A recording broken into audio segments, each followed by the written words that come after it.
There is much more to Sunday's AFC divisional game in Denver than just Broncos quarterback Peyton Manning and Colts quarterback Andrew Luck, but the quarterbacks are certainly the headliners in this game, with massive stakes for both guys. Manning and the Broncos are in this Super Bowl or bust quest this year, and the Broncos are looking for Manning to break out of his late season passing slump. For Luck, he's trying to take the Colts to their first AFC championship game in the new post-Peyton Manning era, and what a story it would be if he's able to beat Peyton Manning to do it.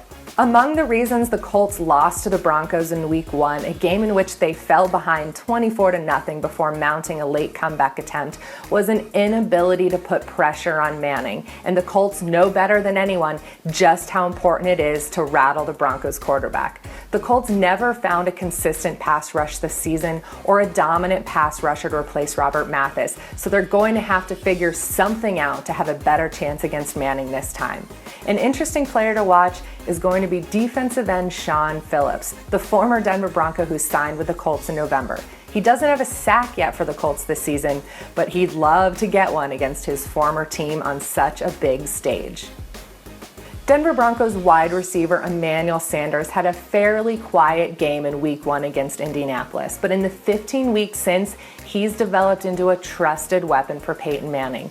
And with number 1 receiver Demaryius Thomas likely to draw the coverage from the Colts' top cornerback Vontae Davis, Sanders could see a lot of action on Sunday afternoon. He's proven to be a versatile player, and the Broncos love to get him the ball in space in the middle of the field, but he's also Denver's most consistent deep threat.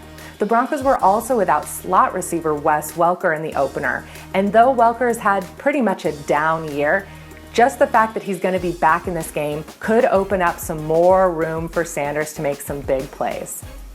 The Broncos are 8-0 at home this season, and though Andrew Luck is probably the better quarterback right now, I think the Broncos are the better overall team. I think the Broncos win this game by a touchdown and advance to the AFC Championship game.